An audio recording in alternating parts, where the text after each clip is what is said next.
قل اغیر اللہ اتخذ ولیہ، اے نبی تم فرماؤ کہ کیا تم مجھے یہ مشورہ دے رہے ہو کہ میں اللہ کے سوا کسی اور کو اپنا پشت پناہ مانگ لوں؟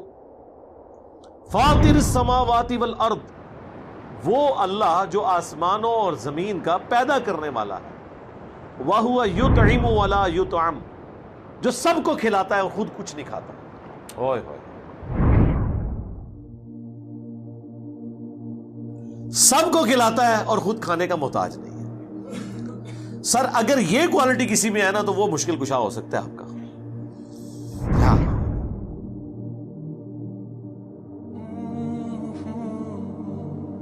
وہ تو سورۃ المائدہ میں اللہ نے فرمایا عیسیٰ اور ان کی ماں کھانا کھانے کے محتاج تھے۔ ایسوں کو اپنے نقصان اور نفع کا مالک سمجھتے ہو، اللہ کے سوا ایسوں کی عبادت کرتے ہو جو نہ تمہارے نفع کے مالک نہ نقصان کے مالک، یعنی نہ تو ان کی عبادت ہو سکتی ہے اور نہ آپ ان کو بندہ سمجھتے ہوئے ان سے مدد مانگ سکتے ہیں، کیونکہ وہ آپ کے نفع نقصان کے مالک نہیں، کیونکہ وہ تو خود محتاج ہیں روٹی کے جو اللہ انہیں کھلاتا ہے۔ میرے بھائی، اگر عیسیٰ ابن مریم اور ان کی ماں سیدہ مریم روٹی کھانے کے محتاج ہیں، کسی کے نفع اور نقصان کے مالک نہیں ہیں، تو بابے تو شاہی کوئی نہیں، بابے نہیں جو بچنا ہے، یہ نہیں رکھنا۔ اسلام بچانا ہے تو بابے سارے ختم کرو علمی طور پہ۔ قل انی امرت ان اکون اول من اسلم، اے نبی تم فرماؤ مجھے تو خود میرے رب کی طرف سے حکم ہوا ہے کہ سب سے پہلے میں اللہ کے سامنے سر تسلیم خم کروں۔ لو جی، پیر فقیر بزرگان دین کے بارے میں جنہوں نے کبھی نماز بھی نہیں پڑھی ہوتی، یعنی جن کی بات ہو رہی، جو پڑھنے والے ہیں ان کی بات نہیں میں کر رہا، ان کے بارے میں لوگ کہتے ہیں دیکھیں جی نماز ذکر اذکار عبادت تو اس لیے کی جاتی ہے کہ اللہ تک بندہ پہنچے، اور جو اللہ تک پہنچ چکے ہیں ان کو تو ابھی ان چیزوں کی ضرورت ہی کوئی نہیں ہے۔ تو ان سے ذرا پوچھیں کہ رسول اللہ اللہ تک نہیں پہنچے ہوئے تھے، جو اس کائنات میں وسیلہ ہیں مخلوق اور خالق کے درمیان ہدایت کا، ان سے زیادہ کون اللہ تک پہنچا ہوا ہے؟ اور ان کے لیے حکم ہو رہا ہے نبی تم نے خود اپنی زبان سے کہنا ہے انی امرت، مجھے حکم دیا ہے میرے رب نے، ان اکون اول من اسلم، کہ سب سے پہلے میں مسلم ہو جاؤں، میں سر تسلیم خم کروں، ولا تکونن من المشرکین، اور یہ بھی حکم دیا گیا ہے کہ دیکھنا مشرکین میں شامل نہ ہونا، یعنی سب سے پہلے میں توحید کا علم بردار ہوں، سب سے پہلے میں اللہ کا تابع فرمان ہوں، سب سے پہلے میں خدا کا مطیع ہوں، باقیوں کو تو میں بعد میں دعوت دوں گا، پہلے تو میں سر تسلیم خم کرتا ہوں۔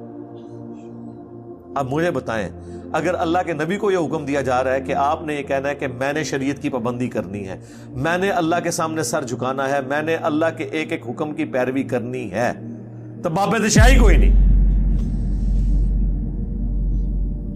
کوئی شے نہیں۔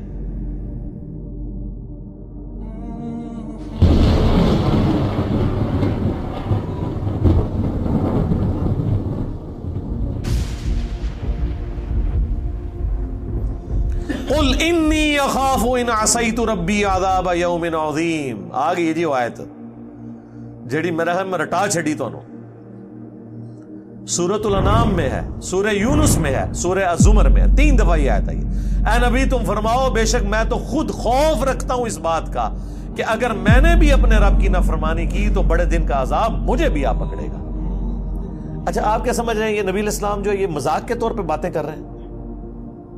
مطلب مجھے تو یہی لگ رہا ہے، یعنی جو ایٹیچیوڈ ہے یہاں پہ لوگوں کا، کوئی کہہ دے گا جی ایویں بس تو عاجزی دے طور تے ہے، سانو تعلیم کرنے واسطے تسی تعلیم تے کوئی نہیں پکڑی، تواڈے بابے نے تے کوئی تعلیم نہیں پکڑی، نہ وہ نماز پڑھتے جے نہ وہ دین دے اوتے چلدے جے، وہ تو اپنی عبادت کرواتے ہیں، وہ تو کہتے ہیں آپ ہمارے مرید ہو جائیں ہم جنت میں لے جائیں گے۔ یہ تو میرے بھائی یہ سنگولر کے سیگے ہیں کہ نبی تم فرماؤ مجھے تو حکم ہوا ہے کہ سب سے پہلے میں اللہ کا تابع فرمان بنوں، میں شرک نہ کروں، میں خود اس بات سے ڈرتا ہوں کہ اگر میں نے اللہ کی نافرمانی کی تو اللہ کا عذاب قیامت کے دن کا بڑا عذاب مجھے آ پکڑے گا۔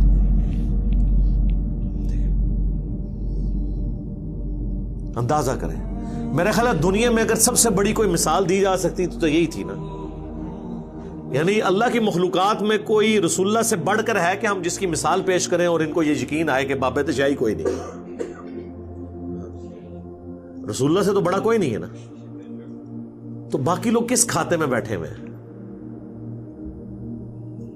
اسی لیے دیکھ لیں کہ یہ سورۃ الانعام جو ہے نا ننگی تلوار ہے توحید کے اوپر. مجھے آج بھی یاد ہے ہمارے ہمسائے تھے وہ قادیانی تھے اس وقت بھی.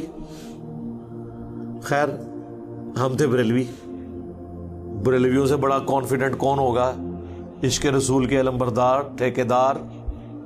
تو مجھے ابھی بھی یاد ہے ہم ایف ایس سی کے اسٹوڈنٹ تھے نا, تو کبھی ان سے گفتگو ہونی ختم نبوت کے حوالے سے یا اس طرح, وہ کہتے تھے بیٹا اس بات کو آپ چھوڑ دیں, آپ لوگ تو مشرک ہیں,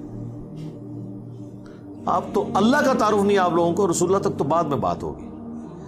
اچھا جب میں نے کئی سالوں کے بعد یعنی 2008 میں نے جب قرآن پڑھنا شروع کیا, سورۃ الانعام میں نے پڑھی نا, وہ تو میرے کانوں سے تو دھواں نکلے نا. میں نے کہا یار یہ تو ابھی سٹارٹ ہوا ہے سرکار, یہ آج دیکھیں کون کون سی آیتیں آتی ہیں, یہ آج جتنی آیتیں آ رہی ہیں نا یہ آپ صرف ان کا ترجمہ جو ہے نا یہ پبلک میں بیان ہی نہیں کر سکتے, کاٹ کے رکھ دیں گے. وہ کہتے ہیں نا کاٹ کے رکھ دیں گے, کاٹ کے رکھ دیں گے.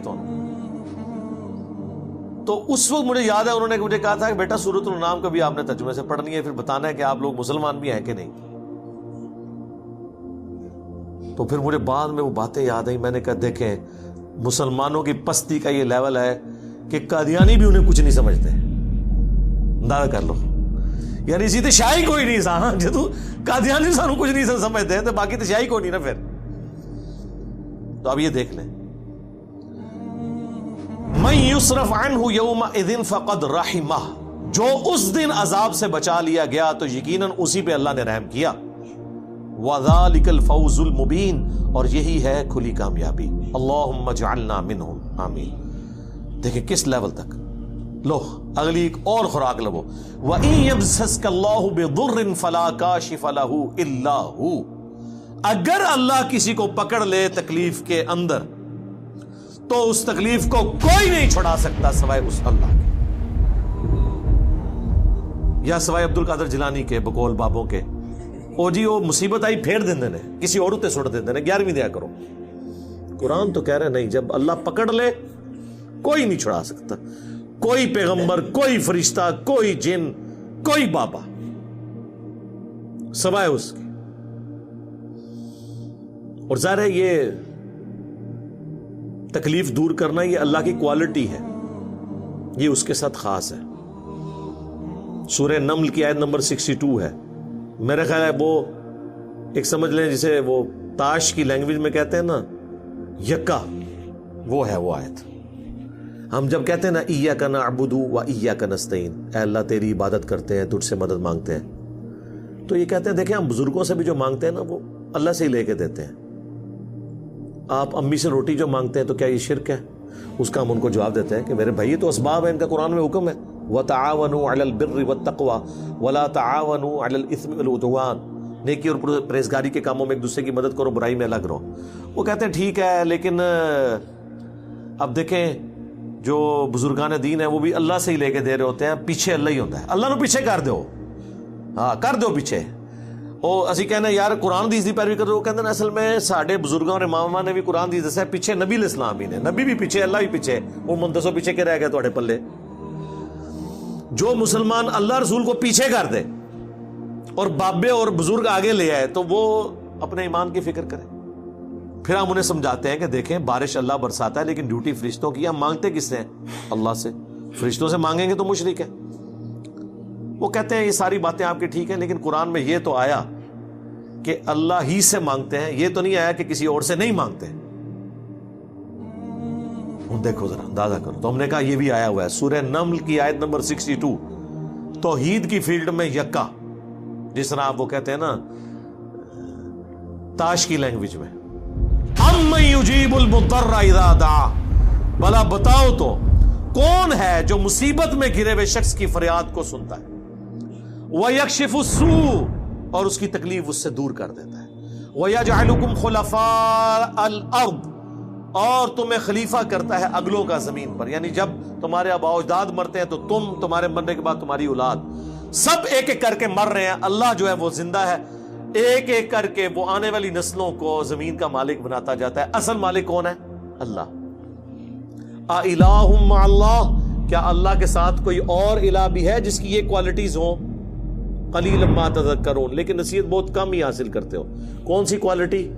تکلیف اور پریشانی میں گھرے ہوئے شخص کی فریاد کو سننا، یہ اللہ کی کوالٹی ہے۔ تو یہاں پہ بھی آیا کہ اگر اللہ کسی کو پکڑ لے تکلیف کے ساتھ تو اسے کوئی دور نہیں کر سکتا سوائے اس کے۔ وَإِن يَمْسَسْكَ بِخَيْرٍ، اور اگر اللہ تعالیٰ کسی کے لیے خیر کا ارادہ کر لے، فَهُوَ عَلَىٰ كُلِّ شَيْءٍ قَدِيرٌ، تو اللہ تعالیٰ ہر چیز پر قادر ہے۔ اچھا یہی آیت سورہ یونس میں آئے گی، وہاں پھر آگے ساتھ آتا ہے وَإِن يَمْسَسْكَ بِخَيْرٍ فَلَا رَادَّ لِفَضْلِهِ، تو اللہ کے فضل کو کوئی ٹال نہیں سکتا اگر وہ ارادہ کر لے۔ یعنی اگر اللہ نے ارادہ کیا ہوا ہے تو میرے بھائی کوئی کچھ نہیں کسی کو نقصان پہنچا سکتا۔ اسی کو نبی علیہ السلام نے ٹرانسلیٹ کیا ہے، صحیح بخاری اور صحیح مسلم دونوں میں حدیث ہے۔ حضرت معاویہ رضی اللہ تعالیٰ عنہ نے مغیرہ ابن شعبہ کو خط لکھا کہ آپ کوئی ایسا وظیفہ مجھے بتائیں جو اللہ کے نبی سے آپ نے خود سنا ہو، تو انہوں نے کہا کہ نبی صلی اللہ علیہ وآلہ وسلم ہر فرض نماز کے بعد پڑھا کرتے تھے لا الہ الا اللہ وحدہ لا شریک لہ لہ الملک ولہ الحمد وہو علی کل شیء قدیر اللہم لا مانع لما اعطیت ولا معطی لما منعت ولا ينفع ذا الجد منک الجد، کہ اللہ جسے تو عطا کرے اسے کوئی چھین نہیں سکتا، جسے تو چھین لے اسے کوئی عطا نہیں کر سکتا، اور بڑے سے بڑے شخص کو اس کا منصب اور عہدہ کوئی فائدہ نہیں پہنچا سکتا۔ تو یہ دعا ہم پڑھتے ہیں ہر فرض نماز کے بعد۔